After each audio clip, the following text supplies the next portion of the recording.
Hello everybody and welcome! Today I'm excited to do a video I've been workshopping for a while and it's finally taken a real shape. This is 10 ticket decks for Magic the Gathering on MTGO, Magic the Gathering Online. Now I know what you're saying, but Justin, that client looks like a spreadsheet. Justin, that client is old. Justin, that client looks like a nightmare.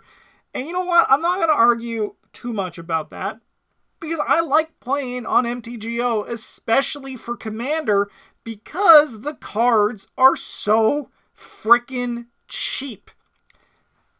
Ages ago when I first started, there was a streamer, MTG Radio, who would make 10 ticket decks, and ever since then I've been like, wow, you can make actually good, viable decks on MTGO that are really fun to play and are really good and are actually, like, you know, fun and easy, and it's great, and Commander fires all the time on MTGO, so I always build decks and I usually aim to be around 10 tickets. So I thought, hey, let's make some content about this and see how it is. So I'm just going to show you quickly. So this is on MTGO Goldfish. So MTG Goldfish, not MTGO Goldfish. But this is the deck here. So I'm going to be showing it on two formats. This one is a little bit better for talking about the cards, but I want to just talk about the prices here. Because if you look at the comparisons, for 300 American dollars, which is a lot of Canadian dollars where I'm from, you get to play this deck in paper. For $8.31, you get to play this deck digitally. And you only need to own one Soul Ring. So if you want to build multiple decks, you can do so by, you know, just doing it on MTGO. So what I'm going to do is I'm going to kind of talk through the deck, and then I have a gameplay run of it. I've played a bunch with this deck, but I have a video that I recorded where I'm going to commentate over the game, and it's going to be fun. But basically this is a showcase that if you like MTGO and you like playing Commander, but you don't have a lot of money to play Commander, like you don't have $300 to brew a Temmet deck just for fun, honestly, you should check out MTGO. It's $10 to get in. I believe it is, at least it was when I started joining, and you get tickets when you just do that. So you can start building decks immediately. Yeah, so like notably, like all the cards that don't fit anywhere else, they cost you a freaking penny. Compared to tabletop, it's 20 pennies. You can buy 20 Anointer Priests online. I mean, that's especially noticeable when you look at stuff like this. Anointed Procession costs $50. Costs $50 rounding up. On MTGO, 14 cents. 14 tickets.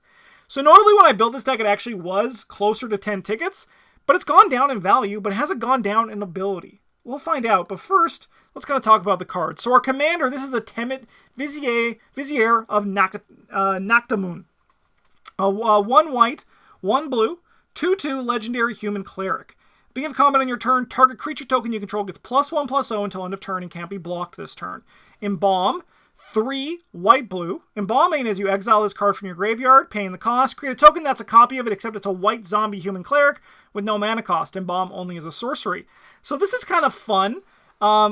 Right off the bat, this Temmet deck exists to use creature tokens to kill your opponents. You're going to suit your creature tokens up with good equipment, and you're going to kill them. That's kind of like the simple game plan for this deck. However, some fun things that work with Temmet that is really fun is that if he dies, you can send him to your graveyard, play him as a creature from your graveyard, send the exiled version back to your command zone, and you basically get like 2 costs of this guy while quote-unquote avoiding the commander tax. You still have to pay a bit more, but then your next cost of him only costs 4 to play from the command zone, which is really cool. This creature token and Embalm is going to and Internalize is going to carry over a lot. Once again, like, these cards are easy to pick up when they only cost like a penny or 2 each. So Adorned Pouncer, it's a double strike cat. You can internalize it. It comes back as a token, a 4/4 token with double strike. With Temmet's ability, that turns it into a 5/5 that can't be blocked. Ooh, that seems good. Angel of Sanctions. Once again, I'm going to kind of like go through a lot of these decks, through these cards kind of quickly. just because I don't want to like spend 30 seconds on 100 cards. Angel of Sanctions is very powerful in this deck, though. It can exile a non-land permanent until it leaves play, and then you can also embalm it, and then it becomes a 3/4 flyer token, which is really nice. Anointed Priest gives you life when tokens enter the battlefield under your control, and once again, you can embalm it. You might be noticing a trend here. Aven Wind Guide gives your tokens flying and vigilance. That's really good, because flying is not really like... a lot of people don't have creatures with flying. Like, notably, this deck, like, it's a creature-based deck, but creature-based decks are, like, my favorite way to play EDH. I like the low-to-the-ground, quote-unquote, fair EDH, where it's not, like, looking for, like, crazy combos. So it is kind of like one of those things where you need to be aggressive when you play it, but it is a very fun deck. Champion of Wits, you can draw cards and then discard it, and then once again, you can do it when you internalize it. Cloudblazer is just basically Muldrifter. You might notice that Muldrifter is also on this same page. Curiosity Crafter, you have no maximum hand size, but whenever a creature token you control deals combat damage to a player, draw a card. Wow, it's almost like there's a trend here or something. Glyph Keeper, it turns into a token. It has Embalm. I don't know what else there is to say. God Colonel Oketra, she makes tokens. Look at that. Look at all these things. Memnarch. So Memnarch's here because Eric played a version of this deck on MTGO back in the day, and they kept winning with Memnarch, and it always was like, you dastardly Memnarch user. So it's here also kind of just like a reference to Eric and what Eric was able to accomplish with this. Mirhall Mimic. Enters a copy of any creature on the battlefield except a spirit in addition to its other types. Copying things is good. Copying things is good. Muldrifter. This is good to be copied. Just enters 2 cards. Oketra the True. She makes tokens. She also has Double Strike and Indestructible, so she holds the equipment in our deck really well. Prava makes our tokens better, and she makes tokens. Or he makes tokens? I don't know. It's Prava makes tokens. There we go. Scion of the Vidugazi populates. So you could make a second 1/1 bird. However, you could also like make another Adorned Pouncer, another Angel of Sanctions. You know, that's really nice. Solemn Simulacrum. He's just a good card. He gets you a land, draws a card when he dies. Spirit Companion, also just a really good white card. It replaces itself, and it gives you early aggression on the board, but also a blocker to stop other aggression. Sublime Archangel, other creatures you control have Exalted, and it has Exalted. Exalt is whenever a creature you control attacks alone, it gets +1/+1 until end of turn. That's nice when our plan with Temmet is to probably do these things. Attack with one big-ass token. Timeless Dragon is a very good card in this deck. Plain cycling if we're mana screwed, but also can internalize into a 4/4 dragon. Really nice card, and also really nice design, too. The Vizier of Many Faces, it can embalm, and it enters as a copy of a creature on the battlefield. Once again, these are things that I've already said are good, and they continue to be good now. And this Vizier of the Anointed allows us to grab a card from our deck that can embalm or internalize, and put it in our discard pile. It's a tutor, and also whenever we activate an internalize or a bomb, we draw a card. Very nice ability to have in the deck. Looking at some of our sorceries, Crush of Tentacles returns everything. All non-land permanents are in his hand, and if it was surged, you got to create a octopus token. If you don't get the octopus token, you still need interaction. Like, you need board interaction in this format. You kind of just do. Hour of Eternity, exile X target creature cards from your graveyard, and then you make a 4/4 zombie token of all those that were exiled. Just good. It's just good. Once again, creature token shouldn't be a surprise.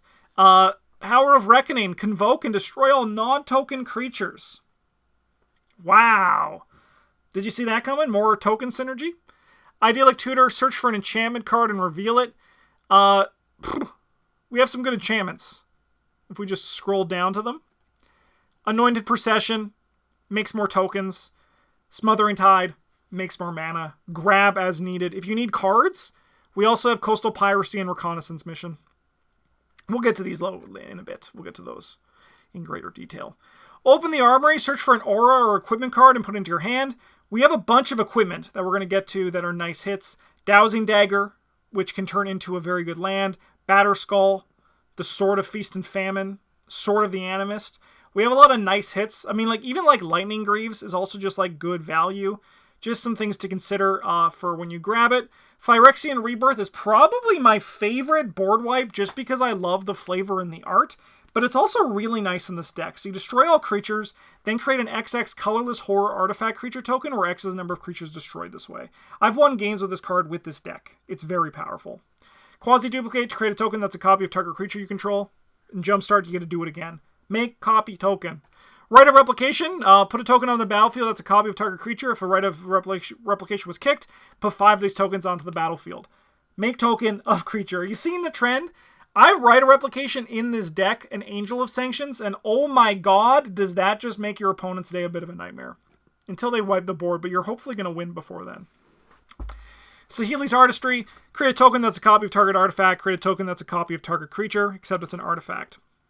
Very nice. And then we got Stolen Identity. It's a bit of an expensive card and probably a little bit outpaced in more competitive EDH, but I still think the card is nice. Create a token that's a copy of target artifact or creature, and then you may exile it and encode it onto a creature you control, where whenever they deal damage, you cast the card. Into our instance, create a token that's a copy of a creature. Have you picked it up? Have you seen the trend? Is it all good? Counterspell is just good interaction. Cyclonic Rift is a really good card. Generous Gift. You need to be able to interact and destroy permanents. This is a way to do it. We have Grip of Phyresis. Phyresis? Gain control of target equipment, then create a 0/0 black germ creature token and attach that equipment to it. This is kind of... like, obviously equipment is good in this deck, and you might want to be able to interact with your opponent's equipment, so this is why this is here. Perplexing Test, return all creature tokens to their owner's hand. Drake meme, where he goes like this. Return all non-token creatures to their owner's hand. Drake meme, where he goes like this. That's what we're looking at. We're looking at that second function on this. Very nice in this deck. Return to Dust. Honestly, I think this card's probably outclassed, right? I feel like I play this card just because I still play a bunch of it, but I still think you need interaction, and it's not terrible, but you could definitely slot things in more as you prefer. Rootborn Defenses, populate creatures you control, gain indestructible and end of turn. Very nice card in this deck. Subplant Form, return target creature to its owner's hand. You put a token onto the battlefield that's a copy of that creature. Yes, you got it. More tokens. Swan Song, create a counter target enchantment, instant, or sorcery, like the things that are going to wipe your board, and then its controller creates a 2/2 token. You don't get the token for this one, but they do. And then Swords to Plowshares is just some interaction. Looking at our deck over here, do I really not have an Arcane Signet in this deck? How much is an Arcane Signet on... I really don't, I guess, but I mean, like, you just put it in. It might just be a bit more expensive on MTGO, potentially. One times where it's, like, actually the reverse. That happens occasionally on MTGO, where a card is, like, 30 cents in paper, but it's, like, $12 on MTGO due to limited supply. It can happen. It's very rare, though. It usually goes the other way. Azorius Signet is mana, Mind Stone is mana, Sky Diamond, Skyclave Relic, Soul Ring, Talisman of Progress. This is all of our mana. We have the Lightning Greaves. Notably no Swiftfoot boots here. Interesting. But we have Batterskull, Bone Horde, the Sword of Feast and Famine, the Sword of the Animus. This, as I said, are like the good equipment in our deck. Batterskull is really nice. It's a very powerful card. It's expensive, but if you're able to activate a Dowsing Dagger or just like, you know, hopefully you don't need to equip it too much. It's just a very powerful card. God Pharaoh's Gift. At the beginning of the combat in your turn, you may exile a card from your graveyard. If you do, create a token of that, except it's a 4/4 black zombie. It gains haste until end of turn. Good card. Creates copies of token. Bit expensive, but is still very nice. Liquid Metal Torque. Target non-land permanent becomes an artifact in addition to its other type. This is also just mana, but this is here to also do some further synergy up here with our boy Memnarch, who you might remember from earlier. Mask of Memory. Whenever a creature deals combat damage, you may draw 2 cards if you do discard a card. This is really nice with our unblockable token creature that we have each turn. Mimic Vat. Whenever a non-token creature dies, you may exile it. If you do, return each other card exiled to its owner's graveyard. But you can create a token of the copy that's exiled with Mimic Vat. It gains haste, and you exile at the beginning of the next end step. This is obviously very good with things like Mull Drifter. Cloud Dancer. Cloud Blazer, I was close. You got to give me credit for that, right? Really good there. And just also with like things that are good tokens. You know, we have the things. We have the power. We're doing it in our deck. We're going to keep doing it. And that's it for our noble artifacts. Enchantments, like I said, Anointed Procession is very good, and also much cheaper in digital than it is in paper. If an effect will create one or more tokens under your control, it creates twice that many of those tokens instead. And then Smothering Tides was the other great one I talked about, where whenever an opponent draws a card, you may pay 2. If they may pay 2, that player may pay 2. If they don't, you create a colorless treasure artifact token with sacrifice this artifact, add 1 mana of any color. The reason why these decks are able to be competitive on MTGO is the fact that Smothering Tide costs 73 cents, right? 73 tickets. So because of this, it allows you to build your decks and actually like function and play with the bigger boys of decks because things are just that much cheaper. So while this card in paper would put you back 26 bucks, you can play it in all of your white decks and you only need 1 copy of it. It's great. It's great. All right, back to this stuff. Like I said, Coastal Piracy is here to draw us cards. Same with Reconnaissance Mission. The Thopter Spy Network is also able to draw us cards. It just does it in a less efficient way. But it does if you control an artifact, which our deck has a lot of. You get to create a 1/1 Thopter artifact creature. And then when 1 or more artifact creatures you control deal combat damage to a player, you draw a card. While certainly less good than stuff like this, like less good, it is still, more cards is good. It'll help you win more Magic. Followed Footsteps, at the beginning of your upkeep, put a token, its copy of enchanted creature onto the battlefield. I'm pretty sure that this card is kind of just like win more if you can ever resolve it. And it's just like pure value, but it's not like particularly great. But that won't stop me from playing it. Hell no. And then we got Intangible Virtue. Creature tokens you control get +1/+1 and have Vigilance. Hey, you know what's fun? Blocking with the big things you attack with. And then the last channel we have here is Ominous Seas. You can, whenever you draw a card, put a Foreshadow counter on Ominous Seas, remove 8 of them, create an 8/8 blue Kraken creature token. Token. You heard it. And then we have a bunch of lands. Yeah, we have a bunch of lands. I like the Cathedral of War. It has Exalted, and once again, we're going to look to be attacking alone with our creature tokens more often than not, and this just makes them a little bit better. Yeah, so this is the Temmet deck that I built. And like I said, you can actually put another $1.30 in this before it hits 10. But this is a very fun deck. I really enjoy playing with it. This was inspired, as I said, from a deck that Eric built, and I just looked at it and how I could maybe do more with it. Notably, the lands are where things get the most, kind of like, I mean, it's not even that bad, right? Like 69 cents or 70 cents, 42 cents for this. It helps you, like, the land base is where you're going to feel the most of, like, where the struggles find, I think, because the land bases are going to cost more everywhere. But overall, I think it's still a fine mana base. Like, it'll still get the job done. So why don't I show you a gameplay video with this? How about we do that next? We'll jump in. It's an MTGO replay, where a game that was already recorded, because sometimes MTGO games can be a little bit slow if players are, you know, thinking or taking too long. So it's just a high-paced commentary. If you made it this far and you like this, consider liking and subscribing to the channel if you've not already subscribed or liked the video. It would mean the world to me, and I hope that I put some excitement and love in Commander for you from me, because I love the format and I love playing it on MTGO. All right, it's game time. Let's see this Temmet deck in action. This was a game I played. I'm just going to get it going. I'm just going to kind of give commentary as it's going. But this game was against an new Elish Norn, Mother of Machines. It was against a Vorinclex, Monstrous Raider, and a Vran, Executioner Thane. So I was pretty nervous about how this deck would run against this combination, mainly because Elish Norn, she's kind of like the new hotness from Phyrexia All Will Be One. She causes effects when entering a battlefield, trigger ability. It triggers an additional time, and then all the opponents, they don't get anything at all. So that's really bad against our deck, because as you can see, we kept a hand with Spirited Companion and Cloud Blazer, and my hope was that I was going to use those cards to my advantage to draw cards and gain life. So this instantly created a little bit of a conundrum where I was like, okay, so while the deck doesn't need enter the battlefield effects, this is a Temmet deck. So we are looking at, you know, making creature tokens and then making those tokens, they can't be blocked this turn. That's like the goal of our deck. It still is a little bit bad when you look at like this Cloud Blazer, and you know that if this Elish Norn, Mother of Machines, gets out, it's going to totally ruin your day.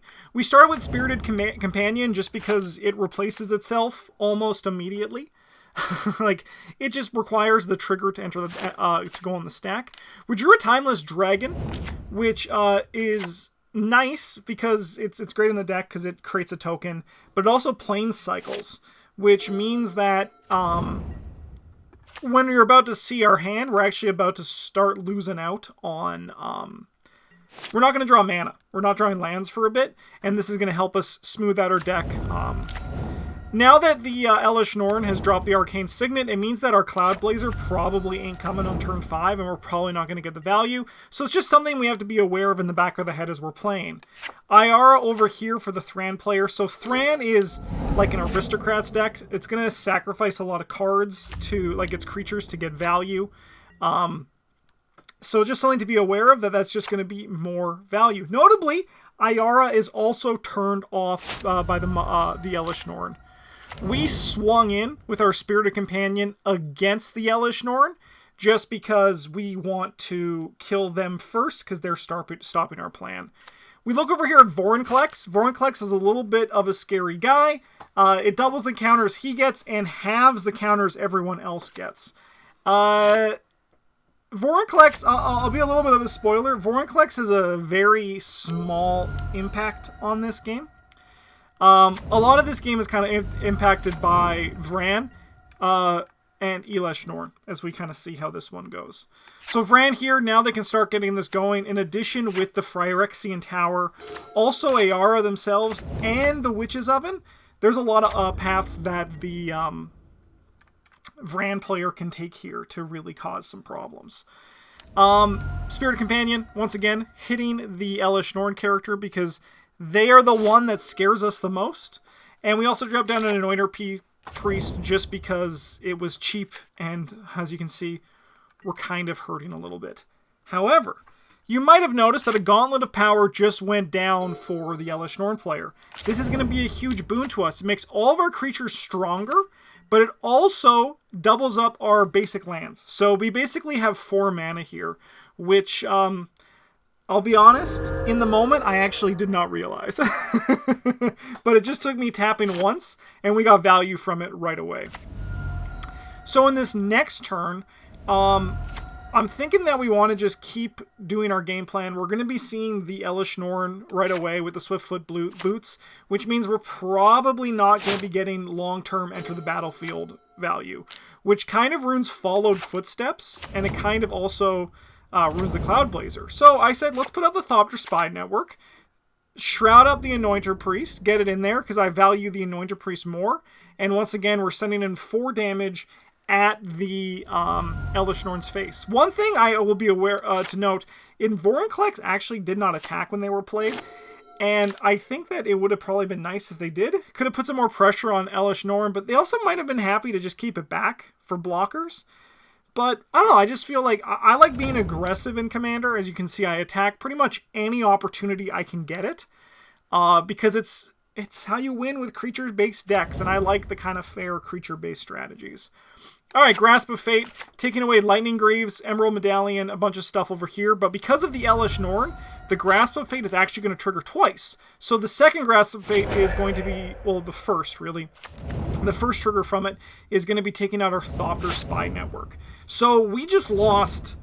We lost our last turn. We spent all of our mana to play Lightning Greaves and to also play the Thopter Spy Network, and we immediately lost it. So right now, things aren't looking good. And then to top it all off, Elish Norn is getting revenge for all the times we attacked her, which I think ultimately is only fair. All things considered, it is pretty fair. This Gravity Well is here going to when a creature with flying attacks, they're going to lose flying. This is a little bit annoying as we get into it, but we're going to kind of see how that shapes up. The Bitter Blossom obviously is doing a lot of work for this, for the Vran deck over here. And then we got the Black Dragon Kokusho, who is just a really good card. And it looks like the Vran himself is going up against the Vorinclex here. But this is a really good in a sacrifice deck. I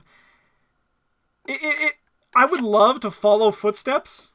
It would be a great card to follow Footsteps, but we don't really have the opportunity because of, you know, all the ways that they can sacrifice it. Dowsing Rod. A little fun thing. So Dowsing Rod is a great card, and when it enters the battlefield, target opponent creates 2 0/2 green plant creatures. Luckily, though, Elesh Norn means that doesn't happen. So we basically just got a 3-color tap land.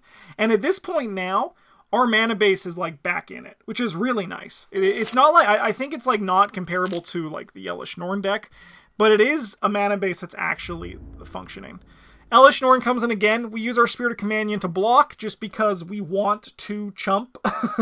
We don't want to take another 5 damage. But we do, notably, if you've been watching and paying attention, we have this Batter Skull here, which is a juicy time. It is a very powerful card, especially on tokens with Temmet in play. So yeah, overall, I think at this point now, our mana base is back in it, but our board state, I wasn't feeling too confident here. So let's kind of just see how it's going to go. The Cocoa Puffs comes in. The Kokusho. I don't know why I called it I think people have called it Cocoa Puffs before. Luckily actually gets a hit on the Elesh Norn here, which is really nice. Might have been scared by the mana, potentially. But obviously Elesh Norn with a Swiftfoot Boots is kind of a problem. Even more so when there's this Grasp of Fate taking a good chunk off. So we're going to just get the Batter Skull, put it on Temmet, hit the player without any blockers. We don't want to swing in against the Vran. The Vran's in a great position to like immediately counter this Batter Skull because they can just block and sack like the fairy. So it's not something we want to do. We don't deal damage to the Elesh Norn. Like, we could just throw it against the Elesh Norn, but I think the best course of action is just what we did, which was throwing it up against the no blocks over there. And this is coming on to the Vran character, the Elesh Norn, trying to spread the love out, because if you look at the life totals, they're looking pretty good compared to the 17 and 19 over here. And mine, obviously, got a big boost from the Batter Skull, which was really nice and really helpful. Vorinclex comes back onto the board. There's also an Abundance over here, which activated and got the Rogue's Passage. Yeah, so obviously they wanted more land, probably just to play their Vorinclex. Another Fairy from the Bitter Blossom is just, it's a fantastic card in these decks, and it's great to get to early. Yawgmoth is a little bit interesting. So over here, Yawgmoth has a great ability. Pay a life, sack another creature, put a -1/-1 counter on up to one target creature, and draw a card. Notably, Vorinclex actually stops the -1/-1, but it does not stop the drawing a card. So the Vran player here is basically just refilling their hand in like just a very like mana efficient way. And then obviously they also just played this Gravecrawler, which is a fantastic card for zombie sack decks. You can just basically like play it from your graveyard if you control a zombie. Great card. I have it in my zombie deck, and it's very good. Now we're back to my upkeep. We draw a Generous Gift, which I'm like, thank God, because we can destroy this Grasp of Fate and, like, you know, get some stuff back. We also eternalized that Timeless Dragon. Oh my God, sorry, it's all zoomed in. We eternalized the Timeless Dragon, and we didn't swing in with it, but we did haste it up because we do want to protect it in the future. My plan, I had a little bit of a misplay on this one, to be completely honest, because I was like, oh, I want Temmet to make it unblockable, but Temmet can't make it unblockable when it has Lightning Greaves, because Lightning Greaves gives Shroud instead of Haste. Just something to be aware of. And then, of course, all of our good work went up, just went up in flames as the Sun Titan brings back the Grasp of Fate. So this Grasp of Fate is targeting the Temmet, and also it's going to be targeting our Thopter Spy Network, most importantly. I think the correct choice was probably the Batter Skull because it what kept us in the game. And then we also can just replay Temmet. Notably, you might see behind the stack here, the Vorinclex player at this point conceded. Things weren't looking great for them. They lost their Vorinclex they just paid a bunch of mana for. So they are out of the game.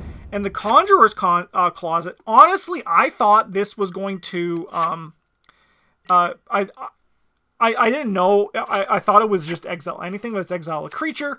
And grabbing the Sun Titan is going to come back, but it doesn't really do anything. Just removes the -1/-1 counters that the Vran put on it. Notably, the Lightning Greaves are probably the biggest MVP here, along with Batterskull. Did a lot of great work. So, a keen-eye observer, and honestly, the Elish Norn player noticed themselves in the chat, but as soon as Vran triggers once, we can actually kill the Elish Norn player next turn. However, the Vran player was destroying their board, and I think this was just like, I mean, you're just wasting your resources, and the Elish Norn player also conceded, which means now it is just down to 2. It is down to me and the Vran deck, which I think is a really cool deck, and I really like seeing it in action.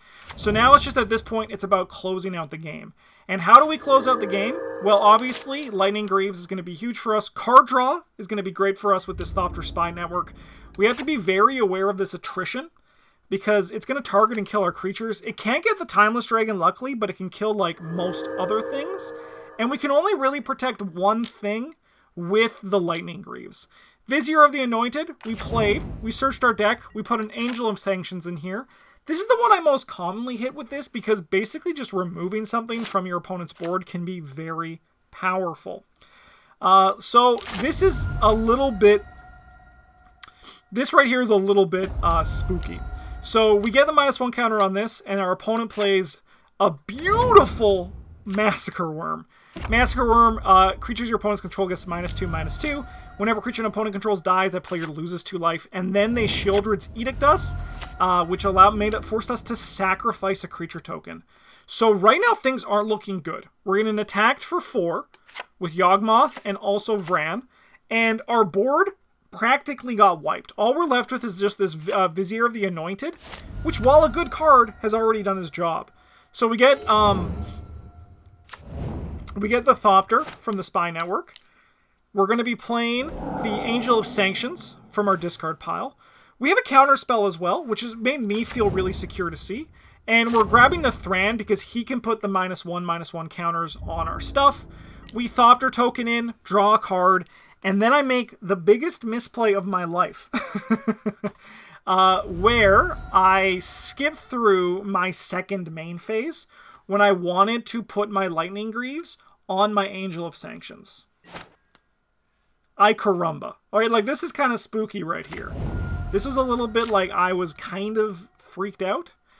However, our opponent used a Deadly Dispute instead of killing our Angel of Sanctions, which was really nice.